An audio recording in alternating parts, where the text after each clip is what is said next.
Oh, there we are. Good morning, good evening, good afternoon, wherever you are.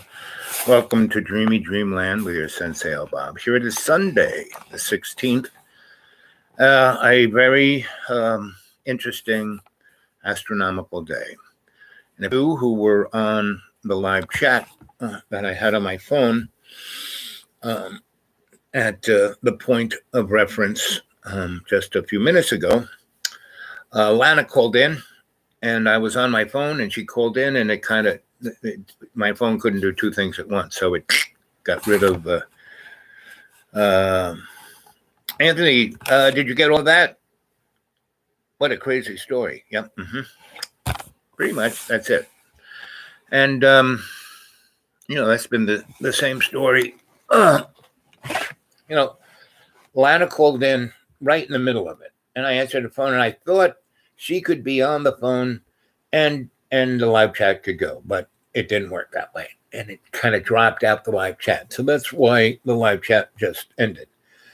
And then Lana and I were talking, and then my phone went nuts because it was still trying to do the live chat, and and that was that.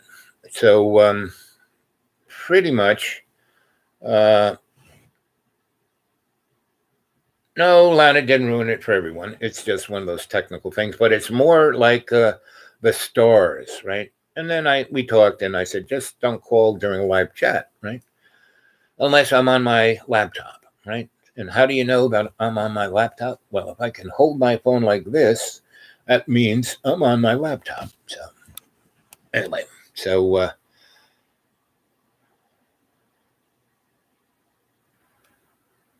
Lynn, you were there, weren't you? It wasn't. It was like a live story. It was acting out right in front of your eyes.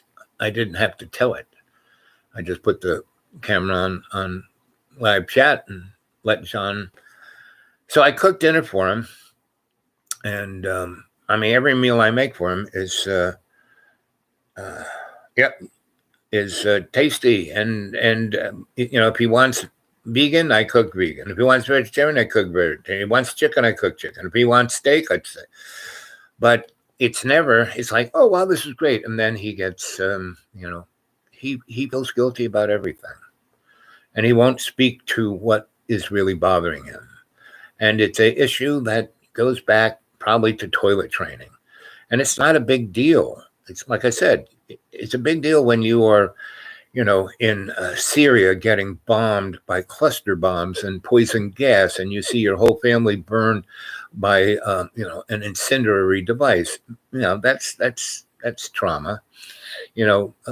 Not being able to have, the vegan food that you can just call up and have delivered to your front door that you think is the greatest thing, but they're still making it from the same GMO slop that every other restaurant does. So that was the show. So anyway, that was a good little an aperitif to this evening show. So I've been thinking about what to talk about. I've been talking about the last few days that astronomically there are all these retrogrades and asteroids and sunspots and solar flares and the weather is wow, right? And so we could have easily had like 20 inches of snow. But I just had here, like I was telling you guys last few days, to go into ease and I was just visualizing it. So we got maybe 2 inches, but then that snow turned into rain, then it turned into sleet, and then it turned into freezing ice. And then tomorrow's going to be like, 8 degrees all day. So I was just, making paths and cleaning it off and putting, salt down so no one, especially me, dies, like, woo, slips on the ice. And John got all upset because I kind of had it together to do that, right? He didn't do it, right? I've been cooking all the time, and he orders stuff like 18 zillion kombucha drinks and not onions and not sweet potatoes and not things that are good for us, like collards and spinach and Kroger's has pretty good, relatively fresh vegetables, and they have frozen vegetables that are good. And I've been making him breakfast, lunch, and dinner, and he eats it. Oh, this is great. And then he gets really upset. Oh, you made a mess on the floor. And I've been washing the floor and the counters every evening. After I finish cooking and put everything away, I wash the whole place down. Then he says, oh, the smell is terrible. I mean, there isn't a single thing because, and he sees me, I have to get up every 10, 15, 20 minutes and, stretch. And otherwise, I lock up. And anyway.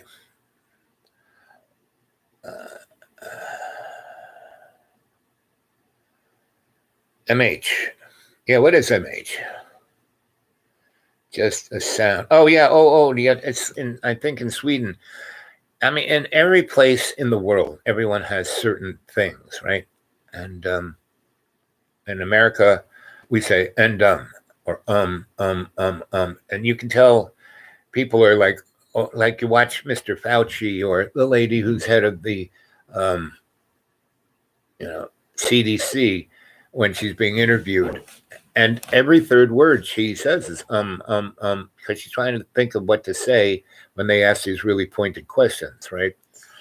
And same with Fauci. And the beauty of all of this, I love watching this go down because these morons, precipitated this whole thing, and they don't know how to clean up their mess. They don't even know how not to leave a trail, meaning Fauci's going to get torched because he's the guy who had, the NHA, to National Health Organization, fund through a back door the research in Hunan, right, about this. And it's all in, a number of newspapers and, websites like Joe, what's his name? He's just getting like the guy who invented the messaging RNA technology, the guy who's been making vaccines his whole career. That's what he does. And Fauci called him a outlier and a person on the fringe. Really, the guy got a Nobel Prize. He's on the fringe. So, I mean, it's all happening in real time right in front of us. And John is this, he is the saint of the people's saint of truth because he acts out. What he did there in the kitchen was exactly what the politicians, and the administrators and the talking heads and the, poster children of the Silicon Valley. All this is all it. I mean, they want this new world order where we're, all under their thumb. And, sorry, that's not going to quite happen. So, and tonight is a real important night because if you go into, so I've been all day praying and meditating and being in grace and being in that ease, because it's really easy. I was sitting in the kitchen and I was just watching it snow through those windows, right? It was like the most bucolic, beautiful thing. And when it was snowing, I didn't worry about anything. But once it started, the snow turned to the rain and then turned into sleet and then turned into freezing rain. Yeah, that's when I went out there and brushed off my car. So it won't be one gigantic ice cube for the next week because it's supposed to be cold. It's supposed to be sunny a couple of days, but it's supposed to be in the, teens and eights all week long. So it's no big deal. You take a broom, you brush the stuff off every 20 minutes, and it's slowing down now. So tomorrow, the doors will open. The car will start. There won't be sheets of ice everywhere to die on. And so I'll have to wait maybe till Thursday when it's going to rain to drive out of here. But I can go to my car and get something out of it. I can start it up to make sure everything's working. And so, but that's just something I do. It's I always take care. I'm prepared. My 3 rules: Doctor, do no harm. Have a workable exit strategy to get the innocents out of harm's way, and don't get involved unless you can learn something to do better. So that's what I did all day. And John was up there writing his book, and I mean, what is that book? He showed it to me, and it's It's basically what he says in front of the camera every time he does a live chat. And that's supposed to be a book that someone's going to want to read about how to make movies, you know? So now, I did read it. I mean, it's if someone took that and turned it into what do they call those? A graphic novel. John is perfect for a graphic novel, right? And so John's talented. He could do anything he wants, but he's been up here. I mean, the most important thing is his kids. Where is he? They were here for 4 years after he got divorced. Where was he? And he was only 6 miles away from them, So, and I only know John for 7 years, I met him in 2015, 15 to 16, 17, 18, 19, 20, 21, 22. Yeah, 7 years, right? And so I don't know the story, before 2015, his childhood. I mean, he tells it to me and all the rest. And from my hearing his story, I used to be a shrink. I used to listen to people go on and on about stuff, and I would cut straight to it. But there's something inside there, some trauma, some block that won't let him loop through, right? And last night I was talking about good, bad, and evil, right? And the evil that men do comes from their neuroses of their ego, period. It's not coming from some guy underground, in the jacuzzi of lava. No. It's because, the quote unquote God made everything, including Lucifer, including the devil. And if God is the all-knowing, then he knew there was going to be, war in heaven. And, so no. And if God knew all this and let it all happen, well, he's either a real sick motherfucker or he has the bigger plan. And I'm going for the bigger plan. And the outcome of all of this, and if any of you guys have been watching me for long enough, the bottom line, I don't believe in anything, no religion, no politics, I have no belief structure, that's, so, people call me a shaman. No, I'm not a shaman. What I do understand is the shamanic frame, right? So if you have a life, if you've got a body, if you're a mud puppet, you got an ego, you have some kind of frame that you hang that on, either religion or political or economic or whatever structure, that's your frame. So my shamanic frame, as I understand the shamanic frame, is that your life is not about you. It's about the we in me. And that we is all our relations, not just, and humans, you look at, what is dog? Dog is God spelled backwards. But, there's a Chihuahua and a Great Dane. They're both dogs, right? But humans, there's a black human and a white human. They're both humans, right? It's just their skin pigmentation, And so it's pretty obvious that all of these divisions that humanity manifests are being created by, behind the curtain. And that was what the Wizard of Oz was all about. Some guy in a business suit pulling the levers. I mean, that's, the Wizard of Oz. I mean, follow the yellow brick road, follow the yellow brick. That was all the gold in Fort Knox, yellow bricks, right? And that whole movie, every scene is a metaphor for what was going on. And the guy who wrote it was an economist, right? He wrote all kinds of things about what was going on. No one would listen. He wrote a children's book.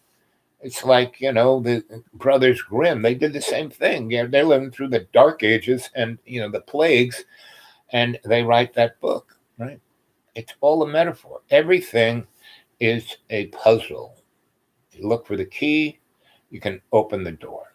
And that's what I'm trying to do for you guys, right? So I look at everything on a shamanic frame, right? And within that, I look at everything else, all the different cultural motifs, all the different religions, meaning I was meant to be a Catholic priest. I had a godfather who was a cardinal who, from I was a childhood, and he was all down with me not being with my parents and my family, that my loving grandma took care of me. He'll at least be sane. So that's kind of where I'm at, So today's an important day. All this stuff going on above. And a lot of people,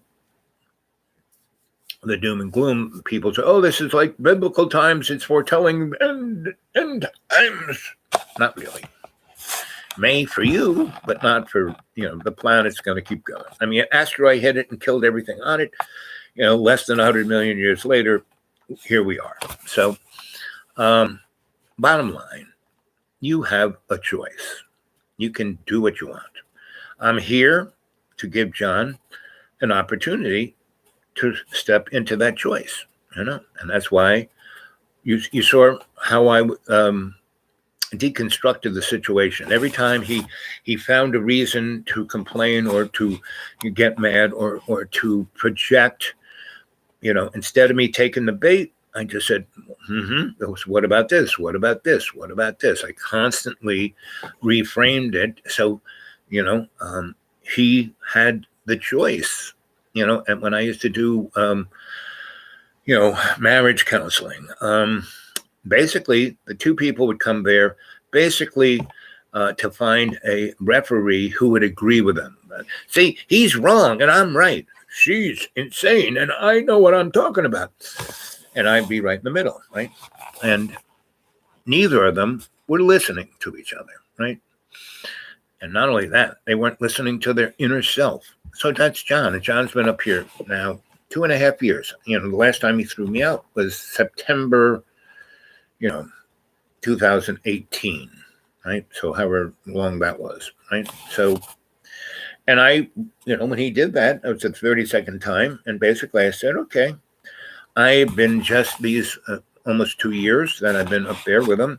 Wasn't because, I needed a place to stay. No, and being here now isn't because, I need a warm place. I mean, it's nice. Yes, this is way warmer and nicer than the deep green. But the last 2 winters, I did it. And they were way worse than that. It snowed, I was snowed in last year from Christmas to Valentine's Day. I mean, it just snowed and snowed and iced and snowed and iced and snowed and iced and snowed. And I'm out in the middle of the woods, in Sawtooth Mountain. So no sun was getting in there. So, I had to wait till, the weather changed and spring comes early-ish, but it still gets cold and it still snows. But, Valentine's Day was in the 50s and the sun was right. And then it rained all night and it was in the 40s and it rained all day and it was in the 60s and bingo, all that ice and snow was gone.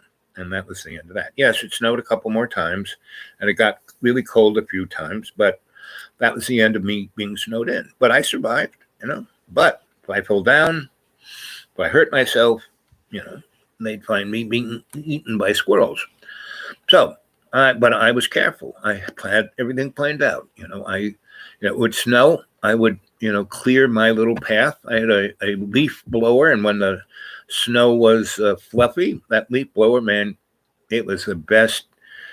I didn't have to shovel anything. I just, and then, and that my path had stone on it, so I could blow the snow off down to stone, and then I could walk, with it. And it's not up, it's like, when I laid that out, it's like nice flat. Yes, it goes up by about, 20 degrees, but that's good. It's like being on a treadmill, because pretty much every day I walk about 1.5 miles just in my little, because I have the man cave over here. I have my lodge here, and I have my spiritual den over here. And each is about a football field away from each other. So I go from one to the other, to one to the other, and one to the other. Because up My water, I have winter water up at the lodge.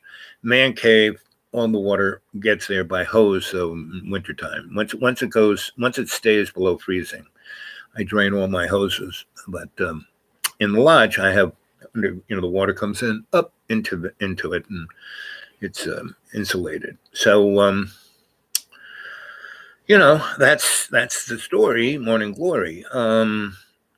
I've always, and I've been in some real. I mean, people go, oh, like John was going. I can't stand it here.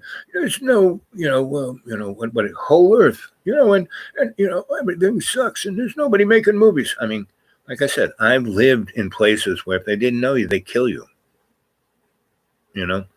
Where the violence was, just, there'd be 5, 6 murders just in our neighborhood a freaking day. And that's just the murders. The other violence was off the hook. Buildings being burnt, bombed, just, in 1984 to 1987. Where one faction had the artillery and they ring Sarajevo 77s, like anti-aircraft guns, they can shoot, a shell that big, that concussion, blows airplanes out of the sky. And they were using it like a 30-06. They rang the city and some, woman is coming with her children to go get water. Boom, that shell, take out half the block just going after mommy, right? Just because she's a Bosnian, That's the kind of violence. That's what stopped me from being a photojournalist. I said, no, I'm not going to go take pictures of that because my pictures were not just capturing the blood. If it bleeds, it leads. No, I would go and hunker down with the folks, get to know them, take pictures of them before they got blown up. Right? And then some other clown would get the body parts. I wouldn't do that. But they would have this picture of mommy and the kids and, Al taking it, and they're all dirty and they're in the basement and, dust everywhere because of concussions. The dust was always fucking there. And, I just said, no, I'm not doing this. What? But you're a photojournalist. I said, fuck off. I'm not an electrician that can take pictures,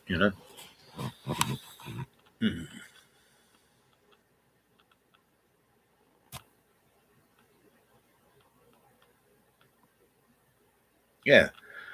Michael, snow, salt, and tractors. Yep, that's kind of. I had no tractor. I had a broom and a rake. Rake is so much better than a shovel.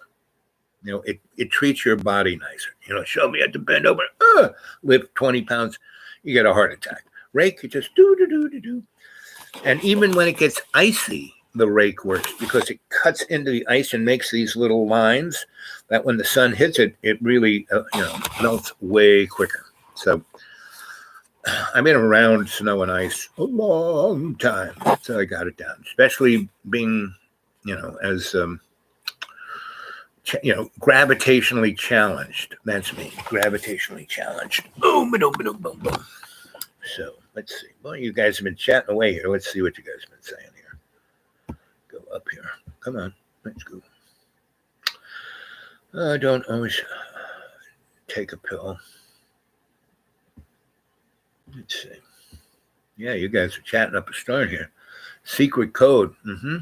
It's everywhere.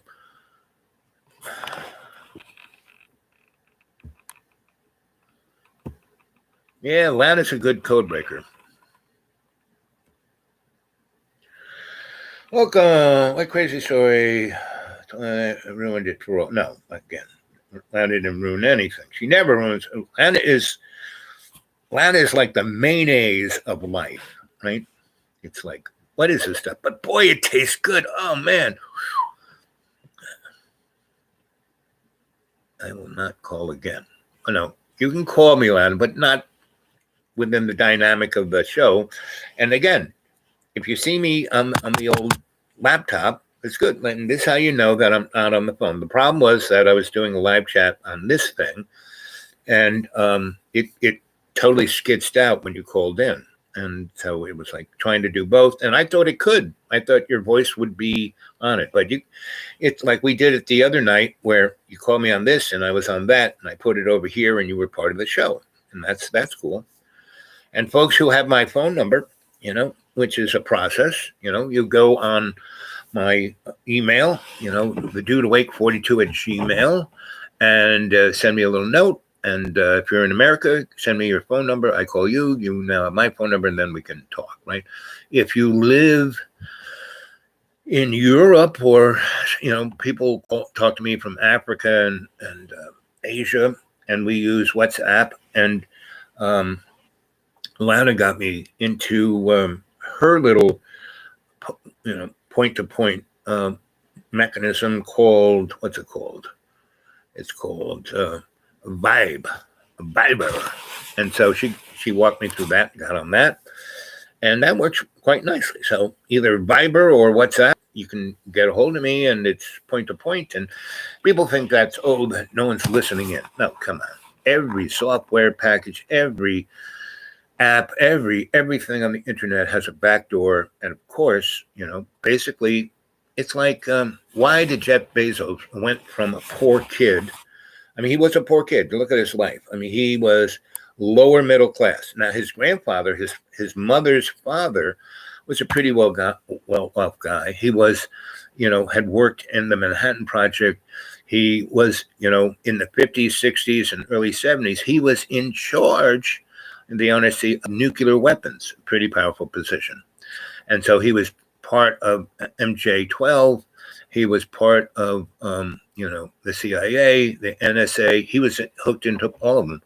So Jeffrey Boy, he's a smart kid, high IQ, goes to a prep school where he's being prepared to be a poster child of the New World Order, as was Elon Musk from South Africa, as was, Bill Gates, as was, Jobs, as was,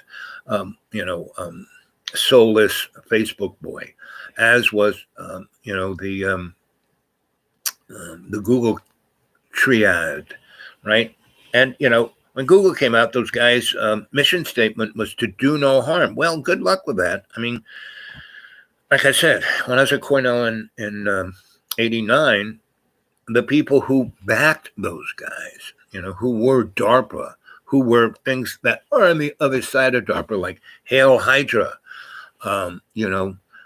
Those guys said, well, what do you think of this? And I said, well, this is a surveillance tool to bring forth a surveillance economy.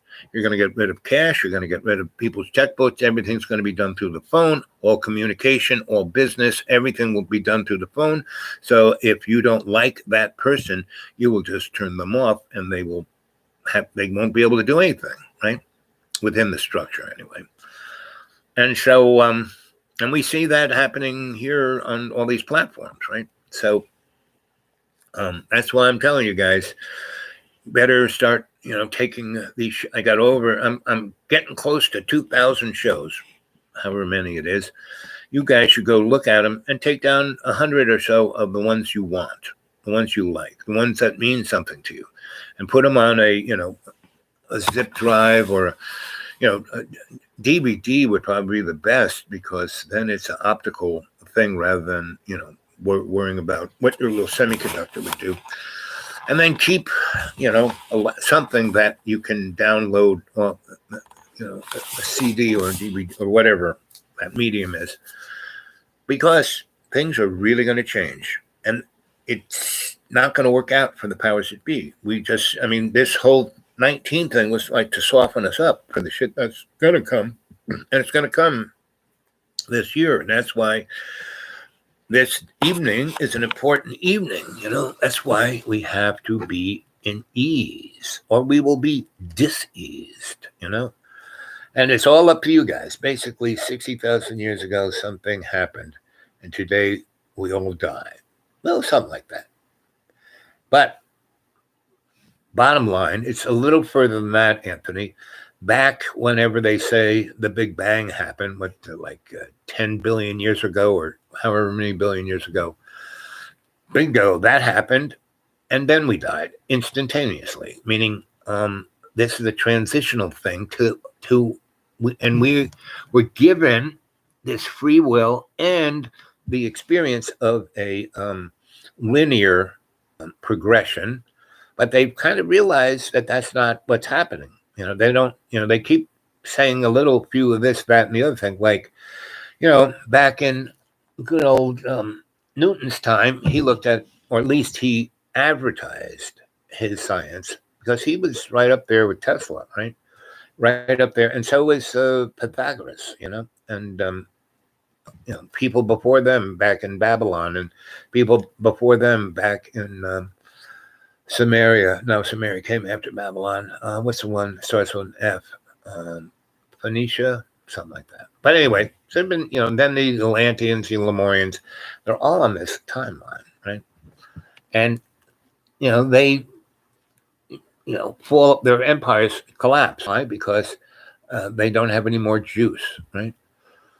And so Blake wrote a poem about that, when you lose the center, right? And you look at Greece, Rome, Spain, England, all their empires collapsed because they pushed out into foreign expansion, put all their money out there, and then the inside collapsed, right? And that happened to America. It's happening to America. We're spending $700 billion on advertised defense. And the closest adversary we have, China, spent $60 billion last year, and or it's the other way. Russia spent $60 billion, and China spent like $50 billion, right?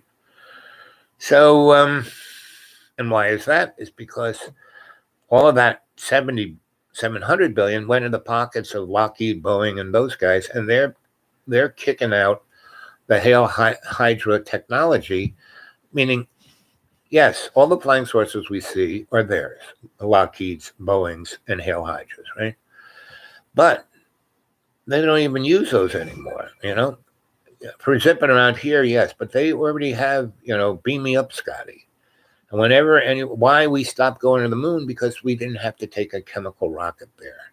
We went into a little phone booth, Zingo, we were up there on the moon, and then Zingo, we were in Mars, and then Zingo, we were in Alpha Centauri. So we've been that since the 1950s.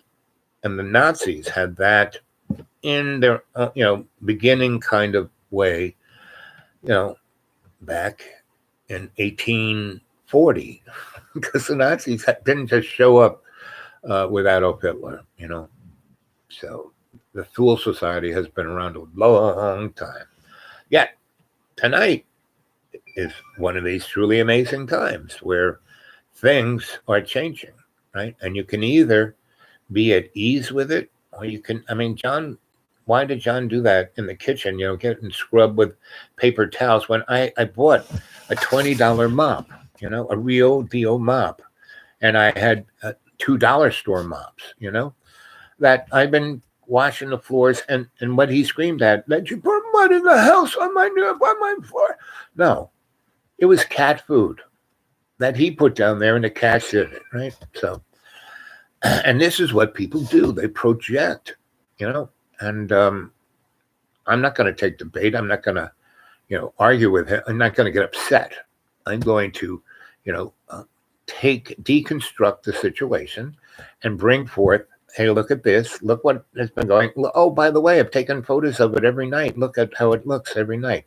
And in the morning before I start cooking, I said, John, look, I cleaned everything up. Yeah, it looks pretty good, But he can't remember second to second, or he doesn't want to.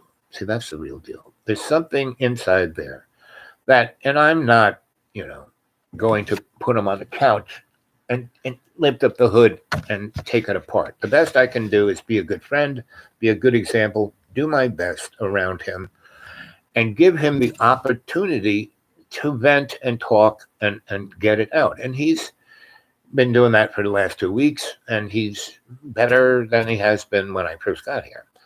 And 2 years that I was with him, he was better than 7 years ago, right? And then, between that 2.5 years that I wasn't here, he texts me and leaves me voicemails, and and emails, and I don't get rid of it. I don't get rid of it. It all goes up in a cloud. I got a lot of space, so I keep it as documentation. You can just go back and look at everything he said and everything I said, right? So if shrinks were smart, they would do it that way because it's total documentation. So I'm an anthropologist. I'm a cultural and social anthropologist, and I document everything I do. And not in a Facebook kind of way, but a historical kind of way, because then I take it and I use it to write with, right? And it's a lot easier just to let the box keep rolling and then go back and listen to it and type things and write things than to try and remember it or write it down. For me, that doesn't work. But this technology, not so bad. And once I, blew those guys' minds back in '89, because they walked into this locked up room that was, totally was a, Faraday cage, and they showed me a device like this that they had in a, briefcase that was, handcuffed to this guy who was definitely a military guy. He wasn't wearing his uniform, but the haircut and the way he stood and said, "Yes, sir," to the guy who was talking to me and called me, sir, kind of made me realize that this was, a DARPA Hail Hydra apparatus, right? And I heard, when I was in the seminary, and my physics teacher was one of the guys who invented modern computing, right? He was at Wesley Park with Turing, right? And they, if you read Turing's two books, one's called Cyborg, and the other one is artificial intelligence. He used another word, but that's what he was talking about. So, and he wrote those in the 1920s, right? So this shit is, and Tesla had an artificial intelligence in the 1880s, 1889. He made this like torpedo boat that he showed the he had the guys from the war. At least back in the day, they were honest. They called it the War Department instead of the Defense Department. But anyway, he brought them there, and he demonstrated this. It wasn't just remotely operated. Once you got in the water and you gave it its commands, it did everything on its own, and that's artificial intelligence. And it went around. He had things that represented enemy, ships, and he sunk them with, vibrations, not a torpedo or explosive, but with vibrations that caused the molecular structure of that boat to just disintegrate, which is what happened to the World Trade Center, right? So something that Nikola Tesla invented in the 1890s, they used on the two towers.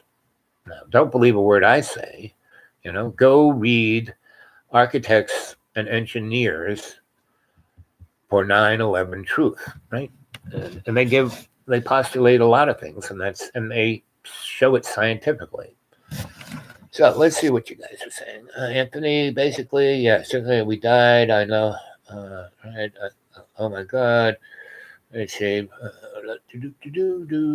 Let's see. Seek code. Thanks for letting me in. You are always in. Yep. All of you guys are always in. Let's see. Anthony. Yeah. 60,000 year cycle. Yeah, give or take. Yeah.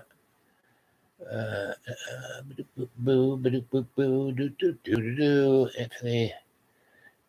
Cheeky one. Yeah, cheeky monkey. That's what my grandma used to call me. Cheeky monkey. And she spoke a dialect of Gaelic. That was, she was from Italy. She was down there on the islands in Sicily, and they are Gaelic. They are, the Celts. I mean, there are a lot of Italians with red hair and really pale skin and blue eyes. Cap psycho mode. Oh, it's so I can read it. It's okay. Chill, right? Don't always take the pill. Yep, exactly.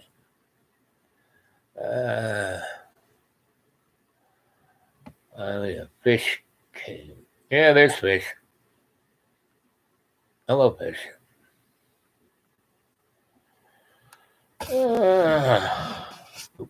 Boo. Let's see.